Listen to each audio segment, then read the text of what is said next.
I want to welcome everybody to a Mr. T's Bees spring preparation video. I want to make a quick one, kind of explain things, why I did it, how I did it, now that I've wintered bees, and I can give you some results. I didn't want to buy bees anymore. So what I did was I bought nukes. I bought regular 5-frame nuke with an extra box on top. I bought 6 of these. It's got sick of buying packages. Packages for me are $130. I gotta drive an hour and a half to get them. Really not cost effective. And so what I did was I figured I'd give up the honey production for queen rearing. And that's where the queen castle came in. And this is how I did it. Some of them I put directly in here. Sometimes they had 2 frames, sometimes they had 3. I let them raise their own queens. And when you do it this way, opposed to a mating nuke, however you guys really want to call it, everybody's got different ideas. But if you raise them in here, they just grow from here. You don't have to transfer them. They start there. You just keep going. And then once it's time, like in my videos, you can see you just keep adding. And the plan was to get 5 frames of honey and 5 frames of bees to go through the winter. That was the plan. Because for this is about $52. Add another box for about $15. So we're talking $70, really. Compared to a package of bees, to me, 2 of these is almost a package of bees. And not only that, you get your own queen. And the whole experience last summer was awesome. It really was. I thought it was pretty cool. Took a little step or a little procedure that some of the professional guys do and carried it into my backyard. The queen castle that I used was awesome also. I used plastic frames. So when that came in handy, I had one hive that just kept trying to supersede it. I just take that frame and a frame of bees and honey and put it in here. And I had 4 going. And I do believe it was 9 out of 10. This was $45. You gotta buy a top. Another 15, so say $60. $60. Queen for me is 40, 45. I gotta drive an hour to Rhode Island to get one. So you do the math, it adds up quick, but that's what I did. Some other things I've done just to change, because the ventilation, they do get to be full-size hives. I'm making these are my shims that I make now. Cool thing is they're screened on the inside. In the winter, you have the inner cover. Put it on top, have the outer cover, and obviously insulation on top. But you can put fondant right in here, and then when you want to check the bees, it's right on top. And then when you want to check the bees or check the fondant in the winter, put a flashlight in this hole at night, and it lights up inside. You can see if they got fondant or not.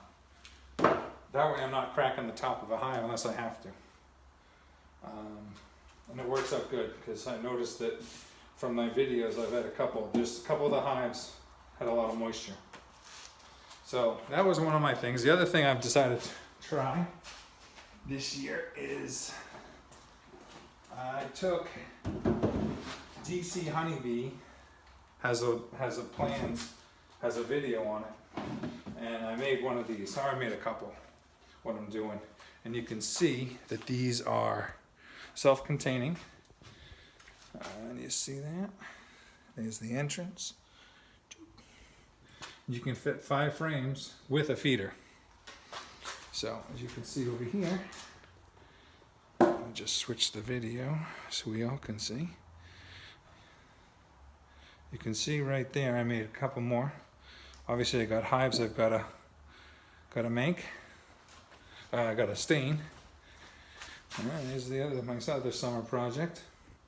But that's my preparations right there in a nutshell. And that's pretty much what I do. And then this right here, I've got more wood.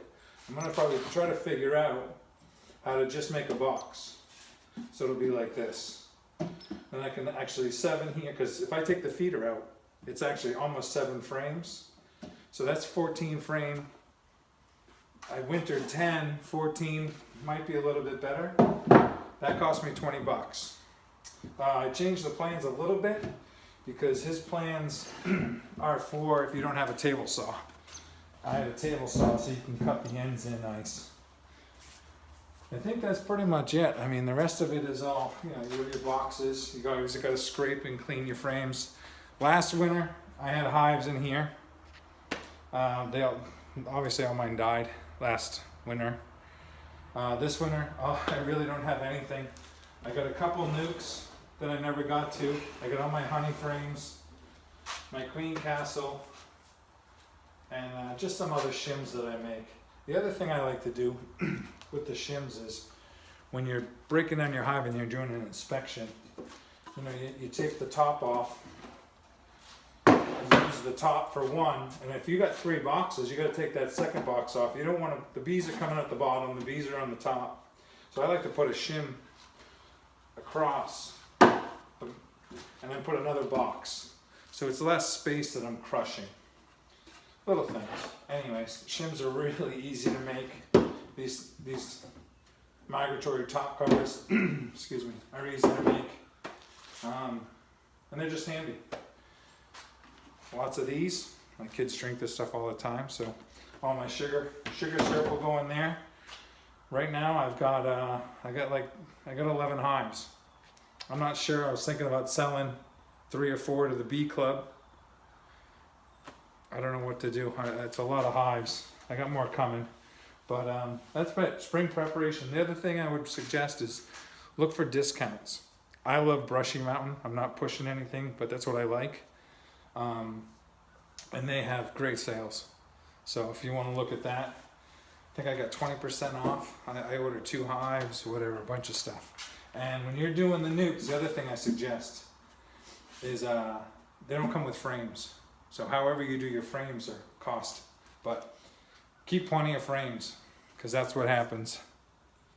Plenty of frames because you'll expand. I think what happened was I had 9 out of my 10, one I put her into a full-size hive.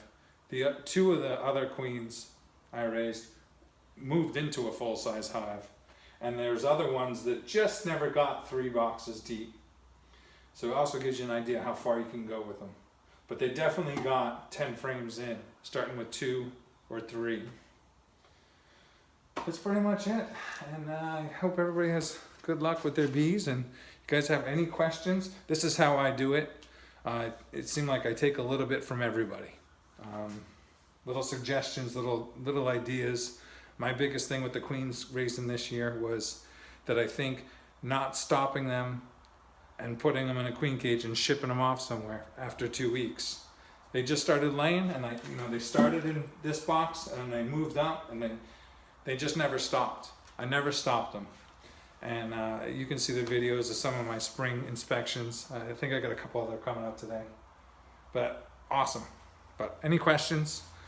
I'm not an expert. Send me whatever you got. I'll just tell you what I've noticed that works for me and what doesn't work for me.